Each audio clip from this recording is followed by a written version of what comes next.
இந்த சிம்ம ராசிக்கு எப்படி இருக்கு இந்த குரு பயிற்சி சொல்லுங்க. சிம்மம்க்கு ஃபர்ஸ்ட் பெருத்த ரிலீஃப் மேடம். எப்படின்னா சனி அஷ்டமத்து சனி. அஷ்டமத்து சனியில குருனோட பார்வை. குரு 12ஆம் பாவம் அப்படின்னும் போது குருக்கு உரிய ஒரு உலோகம் தங்கம் 1 கிராம் வாங்கிக்கும். பெருசா வேணாம், 1 கிராம் வாங்கி வை. அப்ப சுபவரையும் கணக்காயிடும். குரு ஆக்டிவேட் ஆயிடுவார். புரியுதுங்களா? குருவை நீ ஆக்டிவேட் பண்ணி விட்டுரு. சொந்த வீடை வாடகை விட்டு பக்கத்துல எடுத்துட்டு என்னோட கம்ஃபர்ட் அதிகமாகுது. சொந்த வீட்ல இருந்து நான் வாடகை வீட்டு வந்திருக்கேன், ஆனா என்னோட கம்ஃபர்ட் அதிகமாகுது அப்படின்ற மாதிரி அமைப்பும் நிறைய பேர் ஆக்கி கொடுத்துறாரு. கம்ஃபர்ட் ஆக்கி கொடுப்பாரு. ராகு 7ஆம் பாவத்துல கலத்திர ஸ்தானத்துல ராகு. உங்களோட லைஃப் பார்ட்னர் எந்த ரேஞ்ச்ல பேசுவாங்கன்னா, நான் தான் எல்லாம், நீ ஒன்னுத்துக்குமே பிரயோஜனம் இல்லை, you are fit for nothing அப்படின்ற மாதிரி பேசுவாங்க. அதுக்கு பரிகாரம் காலில் விழுந்துட்டுருது. லைஃப் பார்ட்னர் காலில் விழுந்துட்டுருது.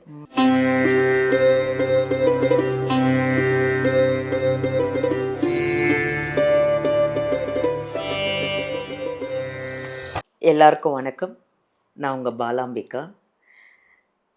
ஜோதிடர் யுகம் சேனல் அனைவருக்குமே ஒரு பெரிய வணக்கம். ஏன்னா இந்த சேனல் நிறைய ஜோதிடரை நீங்கள் பார்த்துட்ருக்கீங்க. நிறைய பேரோட சுவாரஸ்யமான அந்த ராசி பலன்கள் எல்லா விஷயம் இதில் வராததில்லை. அவ்வளோ விஷயங்கள் உங்களுக்கு யூஸ்ஃபுல்லாக நிறைய வந்துட்டுருக்கு எங்கள் ஜோதிடர் யுகம் சேனலில். இது இந்த அளவுக்கு பிரபலமாகினதுக்கு நீங்களும் ஒரு காரணம். நீங்கள் பார்க்குறதுனால இந்த சேனல் நல்லா அழகாக பிரபலமாயிட்டிருக்கு. இப்போ புது விஷயம் என்னென்னா, குரு பயிற்சி வரப்போகுது. இந்த குரு பயிற்சி எப்போ அப்படின்னு நீங்களும் தெரிஞ்சுக்கணும். அந்த குரு பயிற்சி பலன்களை சொல்ல வந்திருக்கிற ஒரு பெரிய அருமையான ஒரு ஜோதிடர். அவங்க ஒரு ஜோதிடர் அப்படின்னு சொல்கிறத விட அவங்க ஒரு அழகு தேவதை அப்படின்னு சொல்லலாம். அவ்வளோ ஒரு அழகான ஒரு ஜோதிடர். ஒரு அன்பான ஒரு குணம். அவங்கள பார்த்தாலே அவ்வளோ அழகு, ஒரு கடாட்சம். அப்படி ஒரு ஜோதிடராக நம்ம பார்க்க போகிறோம். அப்படி யாரும் நீங்கள் பார்க்கணுமா? ரொம்ப ஆவலாக இருப்பீங்கன்னு நினைக்கிறேன். வேறு யாரும் இல்லைங்க, நம்ம ஜோதிடர் டாக்டர் தீபா அருளாளன். உங்களுக்கு எல்லாருக்கும் அவங்கள தெரிஞ்சிருக்கும். நிறைய பேசிகிட்டு இருக்காங்க, நிறைய ராசி பலன், நிறைய விஷயங்கள், நிறைய உங்களுக்கெல்லாம் தெரியாத விஷயம், எனக்கு தெரியாத விஷயம், மக்களுக்கு தெரியாத விஷயங்கள் உங்களுக்கெல்லாம் தெரியப்படுத்திகிட்டு இருக்காங்க. நிறைய ஜோதிட விஷயம் நம்மளுக்கும் தெரிஞ்சுக்கணும் இல்லையா? இப்போது இந்த குரு பயிற்சி பலன்களில் 12 ராசி எப்படி இருக்குது அப்படிங்கிறத அவ்வளோ அருமையாக நம்ம அவங்க வாயால் அவங்க சொல்கிறத நம்ம கேட்க போகிறோம். அவங்கள சந்திக்கலாமா? வாங்க பார்ப்போம். வணக்கம் மேம். வணக்கம் மேம். சொன்னேன்னா அழகுன்ட்டு என்ன ஒரு ஜெகஜோதியா மாதிரி இருந்துச்சு. உண்மையிலேயே மேம் ரொம்ப அழகாக ஒரு அழகான ஒரு கடாட்சமாக உட்காந்துட்டு இருக்கீங்க. அதுவும் குரு பயிற்சிக்கு ஏத்த ஒரு சாரி கட்டிருக்கீங்க, மாம்பழ கலர், குரு பிடிச்ச கலர்ல உட்காந்துட்டு இருக்கீங்க. விருப்பமான வண்ணம். நான் கரெக்டா சொல்லியிருக்கேன்னு நினைக்கிறேன் உங்ககிட்ட. ஸோ இப்போ குரு பயிற்சி வரப்போகுது இல்லையா? இந்த குரு பயிற்சியில 12 ராசிக்கும் எப்படி இருக்கு அப்படின்னு நீங்க சொல்லி மக்கள் தெரிஞ்சுக்கணும்னு ஆசைப்படுறாங்க. இந்த குரு பயிற்சிக்கு ஒரு சூப்பர் டூப்பரான குவாலிட்டி இருக்கு. அது என்ன அப்படின்னா, இத்தனை வருஷம் வந்தா மாதிரி இந்த குரு பயிற்சி கிடையாது. காரணம் என்ன அப்படின்னா, 12 வருஷத்துக்கு ஒரு முறை தான் குரு பகவான் உச்சம் பெற்று அமருவார். பொதுவாக 12 வருஷத்துக்கு ஒரு முறை. ஏன்னா ஒரு ராசியில ஒரு வருஷம் சஞ்சாரம் பண்ணுவார். அந்த மாதிரி 12 வருஷத்துக்கு ஒரு முறை கடகத்துல உச்சம் பெற்று அமருவார். இப்ப இந்த குரு பயிற்சி பாருங்க, மிதுனத்துல இருந்து கடகத்துல குரு பகவான் உச்சம் பெற்று அமர்றார். 1/6/2026 காலையில 11 மணி அளவு. இது சில பஞ்சாங்கம் பாத்தீங்கன்னா 2 கூட கொடுத்துருப்பாங்க. பட் ஓகே, திருக்கணித பிரகாரம் 1/6/2026 காலையில 11 மணிக்கு கடகத்துல உச்சம் பெற்று அமர்றார்.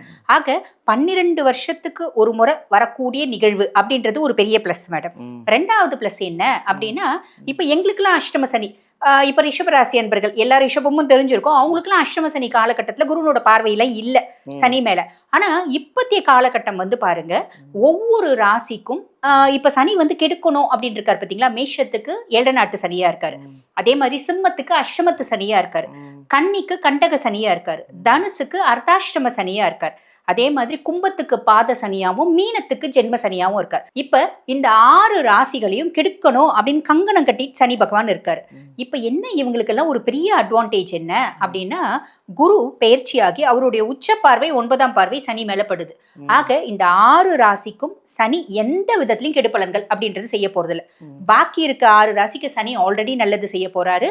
அவர் மேல குருனோட பார்வை இருக்கிறதுனால நல்லத கட சட் சட் சட் சட் பட் பட் பட் பட்டுன்னு செஞ்சிடுவார். எவ்வளவு பெரிய பிளஸ். ஆக இந்த குரு பயிற்சி எல்லா ராசிகளுக்கும் எப்படி இருக்க போகுது அப்படின்னா உங்களுக்கே பதில் தெரிஞ்சிருக்கும் இல்லைங்களா? சூப்பரா இருக்க போகுது. பெர்சன்டேஜ் தான் நல்லது. இவங்களுக்கு 50%, இவங்களுக்கு 60% இருக்குமே தவிர எல்லாருக்குமே நல்லது அப்படின்றத ஒரு பெரிய ஹைலைட்டிங்கான விஷயம் மேடம். ஆஹா, ரொம்ப சந்தோஷப்பட்டிருப்பாங்க வியூவர்ஸ் எல்லாம். எல்லாருக்கும் இந்த குரு பயிற்சி ரொம்ப நல்லா இருக்கு. நல்லது மேம் சொல்லிட்டாங்க. அதுவே ஒரு பெரிய ஒரு பாசிட்டிவா இருக்கு. கண்டிப்பா. அடுத்தது சிம்ம ராசி. இந்த சிம்ம ராசிக்கு எப்படி இருக்கு இந்த குரு பயிற்சி சொல்லுங்க. சிம்மம்க்கு ஃபர்ஸ்ட் பெருத்த ரிலீஃப் மேடம். எப்படின்னா சனி அஷ்டமத்து சனி. அஷ்டமத்து சனியில குருனோட பார்வை. அஷ்டமத்து சனி என்ன பண்ணுவான், நம்மள மொத்தமா வந்து பாத்தீங்கன்னா வாஷ் அவுட் பண்ணிடுவா அப்படின்னு சொல்லலாம். இப்படி நம்ம வந்து பாத்தீங்கன்னா அஷ்டமத்து சனியா இருக்கும்போது குருனோட பார்வை கிடைக்கிறது அப்படின்றது பெருத்த ஒரு பலம் மேடம். இது வரைக்கும் நான் இன்ட்ரோலே சொன்னேன், எங்களுக்குலாம் வந்து கிடைக்கல மேடம் அந்த பாக்கியம் அப்படின்னு. இப்ப சிம்மராசி அன்பர்களுக்கு அது கிடைச்சிருக்கு. குருனோட பார்வை இருக்கிறதுனால அஷ்டமத்து சனியாவே இருந்தாலும் அவன் பாட்டும் சிவனேன்னு உட்கார்ந்துட்டு இருப்பான். சனி எப்பயுமே சிவனேன்னு தான் உட்கார்ந்துட்டு இருப்பான். நம்மளும் சிவனேன்னு உட்கார்ந்துருந்தா சனி நம்மள ஒண்ணும் பண்ண மாட்டான். இதுதான் உண்மையான விஷயம். நம்ம சிவனேன்னு உட்கார்ந்துட்டு இருக்கணும். இல்லைன்னா உழைப்பு உழைப்பு உழைப்புன்னு ஓடிட்டு இருக்கணும். அலைஞ்சு அலைஞ்சு ஓடி ஓடி ஓடி ஓடி உழைக்கணும். சனி அமைதியாவா எவ்வளோ கெடுக்கணும்னு இருந்தாலும் சரி. இப்போ நம்ம அவனை அமைதிப்படுத்தணுன்ற அவசியம் இல்லை. காரணம் என்ன அப்படின்னா குருனோட பார்வை ஆல்ரெடி அவரை நல்லிஃபை பண்ணிடுது. இது ஒரு பெரிய பிளஸ் மேடம். அதுக்கும் மேல குரு பகவான் கடகத்துல உச்சம் பெற்று அமர்ந்திருக்காரு பார்த்தீங்களா? இது உங்களுக்கு என்ன பாவம் அப்படின்னா 12ஆம் பாவம். 12ஆம் பாவத்தை என்ன சொல்லுவாங்கன்னா அயன சயன போஜன மோட்ச விரயஸ்தானம் அப்படிம்பாங்க. ரொம்ப நாள் கழிச்சு சிம்மம் நல்லா சாப்பிடும், நல்லா தூங்கும். என் வாழ்க்கையிலயும் வசந்தம் வீசுதுப்பா, தென்றல் வீசுதுப்பா, வசந்த காலம் அப்படின்னு நினைக்கக்கூடிய காலகட்டம்.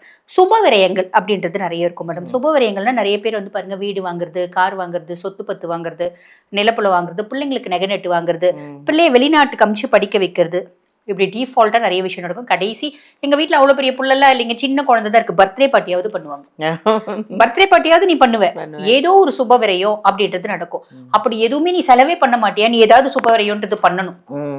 இல்லைன்னா அந்த செலவு அப்படின்றது வரணும் அப்படின்றது விதி. அப்ப நீ என்ன பண்ணு, ரொம்ப சிம்பிள். குரு 12ஆம் பாவம் அப்படின்னும் போது குருக்கு உரிய ஒரு உலோகம் தங்கம் 1 கிராம் வாங்கிக்கும். பெருசா வேணாம், 1 கிராம் வாங்கி வை. அப்ப சுபவரையும் கணக்காயிடும். குரு ஆக்டிவேட் ஆயிடுவார். புரியுதுங்களா? குருவை வந்து நீ வந்து ஆக்டிவேட் பண்ணி விட்டுருவ அப்படின்னு அர்த்தம். இல்லைன்னா அன்னெசரி எக்ஸ்பென்சஸ். தங்கச்சிக்கு நம்மளுக்கு அன்னெசரி எக்ஸ்பென்சஸ், ஆனா தங்கச்சி வீட்டுக்கு வந்து பாத்தீங்கன்னா வீட்டுக்கு கிரக பிரவேசம் ஃபுல்லா அண்ணன் தான் எல்லா சீரும் கொடுக்கணும் அப்படின்ற மாதிரி உன் தலையில செலவு வரும். அதுக்கு மேல உங்க அம்மா சொல்லுவாங்க, தங்கச்சிக்கு வெறும் சீர் கொடுக்கலாமாப்பா, 2 பவுன் நகை கொடுப்பா அப்படிம்பாங்க.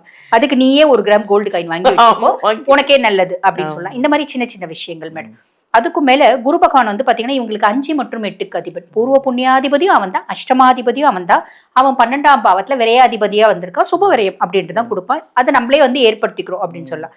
அதுக்கும் மேல குருனோட பார்வை 4, 6, 8 பாக்குது. 4ஆம் பாவம் உங்களோட சுகஸ்தானத்தை பாக்குது. உங்களோட சுகம் அதிகமாகும். இதுக்கு குருவே கேரண்டி, டிபார்ட்ல குருவே கேரண்டி அப்படின்னு சொல்லிடலாம். நிறைய சிம்மராசி அன்பர்கள் வந்து பாத்தீங்கன்னா மேடம் வீடு கட்டுவாங்க, வீடு வாங்குவாங்க, ஓகேங்களா, கார் வாங்குவாங்க. ஆல்ரெடி ஒரு கார் இருக்கு அப்படின்னாலும் குழந்தைங்களுக்கு கார் வாங்கி கொடுக்கறது, இந்த மாதிரி அவங்களோட கம்ஃபர்ட் அதிகமாகும். நான் வீட்டுக்கும் ஆஃபீஸ்க்கும் 2 மணி நேரம் போயிட்டு வந்திருந்தப்ப இப்போ ஆஃபீஸ் பக்கத்துலேயே வீடு எடுத்துட்டேன். சொந்த வீடை வாடகை விட்டு பக்கத்துலேயே எடுத்துட்டேன். என்னோட கம்ஃபர்ட் அதிகமாகுது. சொந்த வீட்டுல இருந்து நான் வாடகை வீட்டு வந்திருக்கேன், ஆனா என்னோட கம்ஃபர்ட் அதிகமாகுது அப்படின்ற மாதிரி அமைப்பும் நிறைய பேர் ஆக்கி கொடுத்துறாரு, கம்ஃபர்ட் ஆக்கி கொடுப்பாரு. 6ஆம் பாவத்துல குருனோட பார்வை. கடன் இல்லாத, நோய் இல்லாத, எதிரி இல்லாத வாழ்க்கையை நீ வாழணும் அப்படின்றது விதி. சிம்மத்துக்கு எதிரிகள்லாம் ரொம்ப சாதாரண மேடம். ஏன்னா நான் உள்ளதை உள்ளபடியே பேசுவேன், நடிக்க மாட்டேன், ஸ்ட்ரெயிட் ஃபார்வர்டு. அப்ப அப்படி இருக்கும்போது எதிரிகள் இருக்க தானே செய்வாங்க.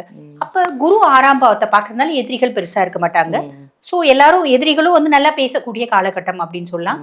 கடன் எவ்வளவு இருக்கு அப்படின்னாலும் நம்ம கொஞ்சம் ட்ரை பண்றோம் அப்படின்னா கடனை அடைக்க முடியும். அடைக்கிறதுக்கான ஒரு லூப் லைன் நம்மளுக்கு கிரியேட் ஆகும். குரு பகவான் கிரியேட் பண்ணி கொடுப்பாரு அப்படின்னு சொல்லலாம். நம்மளுக்கே நம்மளோட ஆரோக்கியத்து மேல ஒரு அக்கறை, ஆர்வம் எல்லாம் வந்து கரெக்டா ஃபாலோ பண்ணி நம்மளோட ஆரோக்கியத்துல நம்மளோட முன்னேற்றத்தை நம்மளே வந்து பாத்தீங்கன்னா புகுத்திப்போம் அப்படின்னு சொல்லலாம். பொதுவாக வந்து பாத்தீங்கன்னா நம்ம நினைக்கிறோம் நம்ம தான் புத்திசாலி அப்படின்னு. நம்மளோட புத்திசாலித்தனம் நம்ம பண்றது இல்லை, பிளானட்ஸ் நம்மள வந்து பாத்தீங்கன்னா ஆக்டிவேட் பண்றாங்க அப்படின்னு சொல்லலாம். பிளானட்ஸ் தான் ஒருத்தன் ஒரு காலகட்டத்துல ரோல் மாடலா இருக்கிறதோ, ஒரு காலகட்டத்துல அவன மாதிரி இருக்கக்கூடாதுப்பா அப்படின்னு சொல்றதுக்கும் காரணம். அந்த மாதிரி எத்தனை பேரை நம்ம பார்த்திருக்கோம் கண்டிப்பா இல்லைங்களா? கண்டிப்பா. சோ இந்த குரு 6ஆம் பாவத்தை பார்க்கறதுனால இப்படி நடக்கும். 8ஆம் பாவத்தை பார்க்கறதுனால உடல் சார்ந்த உபாதைகள் இருக்கு அப்படின்னா அதுல பெட்டர்மெண்ட் வரும். பெண்களுக்கு கணவரோட உடல்ல ஒரு நல்ல முன்னேற்றம் அப்படின்றது வரும். பூர்வீக சொத்து கோர்ட்டு கேஸ் அப்படின்னு ஓடிச்சுன்னா ஜட்மெண்ட் நம்மளுக்கு ஃபேவரா வரும். இப்படி நிறைய நல்ல விஷயம் நடக்கும் மேடம். அதுக்கு ஏதாவது பரிகாரங்கள் அவங்களுக்கு ஏதாவது இருக்கா? பொதுவா வந்து பாத்தீங்கன்னா மேடம், குரு நல்ல பொசிஷன்ல இருக்காரு. அப்ப குருவை பேஸ் பண்ணி பரிகாரம் அப்படின்றது தேவையே இல்லை. சனியை குருவே நல்லிஃபை பண்ணிடுறாரு, அதுவும் தேவையில்லை. அதுக்கும் மேல அதாவது ராகு வந்து 7ஆம் பாவத்துல கலத்திர ஸ்தானத்துல ராகு. உங்களோட லைஃப் பார்ட்னர் எந்த ரேஞ்ச்ல பேசுவாங்கன்னா, நான் தான் எல்லாம், நீ ஒன்னுத்துக்குமே பிரயோஜனம் இல்லை, you are fit for nothing அப்படின்ற மாதிரி பேசுவாங்க. அதுக்கு பரிகாரம் காலில் விழுந்துட்டுருது, லைஃப் பார்ட்னர் காலில் விழுந்துட்டுருது. 2வது பரிகாரம் என்னன்னா, அதுதான் இருக்கிறதுலே ரொம்ப பெஸ்ட் பரிகாரம், ரொம்ப எளிமையான பரிகாரம் அப்படின்னு சொல்லலாம். 2வது பரிகாரம் என்னன்னா, சனி வந்து அப்பப்போ ஆக்டிவேட் ஆயிடுவோம். எப்போ ஆக்டிவேட் ஆயிடுவோம்னா, குரு அதிசாரமா பயிற்சி ஆகும்போது சிம்மத்துக்கு பயிற்சி ஆவார் செப்டம்பர் மாதம். சும்மா ஒரு டீசர், அடுத்த வருஷம் நான் எப்படி வந்து உனக்கு பலன்களை கொடுக்க போறேன் அப்படின்னு நான் வந்து ஒரு டீசர் காமிச்சிட்டு போறேன், ப்ரோமோ காமிச்சிட்டு போறேன். அந்த காலகட்டத்துல சனி அஷ்டமத்து சனி ஆக்டிவேட் ஆவா. அப்ப சனியை நல்லிஃபை பண்ணணும், நீ ராகுவை நல்லிஃபை பண்ணும். அது நம்ம சிவன் கோயில் போறோம் அப்படின்னாலே சரியா போயிடும். நம்ம எந்த சிவன் கோயில் போறோம்? இங்க வந்து பாத்தீங்கன்னா பொழிச்சலூர்ல அகஸ்தீஸ்வரர் இருக்காரு. அங்க சனியே அவனோட தோஷ நிவர்த்திக்காக ஈசனை நோக்கி தவம் இருந்து தோஷ நிவர்த்தி பெற்ற ஸ்தலம். அப்ப அந்த இடத்துக்கு போறோம், ஈசனை பாக்குறோம், அகஸ்தீஸ்வரரை பாக்குறோம், வழிபாடு பண்றோம். அகஸ்தீஸ்வரனுக்கு கண்டிப்பா கொஞ்சமாவது வில்வ எடுத்துட்டு போங்க. காரணம் என்னன்னா மேடம், கோட்டி கன்யா மகாதானம் ஏக்க வில்வம் சிவார்ப்பணம். ஒரே ஒரு சிவனுக்கு நீ வில்வத்தை கொடு சாமி. கோடி கன்யாக்களை இப்பதான் நம்ம கன்யாக்கள்லாம் தானம் பண்றது இல்ல, அந்த காலத்துல ராஜாக்கள்லாம் கன்யாக்கள் தானம் பண்ணது. அதே மாதிரி பாத்தீங்கன்னா அஸ்வங்களை தானம் பண்ணது, இப்படி நிறைய விஷயம் இருக்கு. அந்த மாதிரி தானம் பண்ணதுக்கு, கோடி பொண்ணுங்களை தானம் பண்ணது, கன்னி பெண்களை தானம் பண்ணதுக்கு சமமா ஈசனுக்கு ஒரு வில்வத்தை சமர்ப்பிக்கிறது. ஆக வெறுங்கையோட போகாதீங்க, அகிலலோக ஐயனை பார்க்க போறீங்க, வில்வம் கொஞ்சம் எடுத்துட்டு போங்க. நிறைய பேர் நாங்க ரொம்ப சிக்கணும், சிவனுக்கு ஒண்ணுமே எடுத்துட்டு போக மாட்டோம், சனிக்கு மட்டும் பயந்து இவ்வளவு பெரிய மாலை வாங்கிட்டு போவோம்.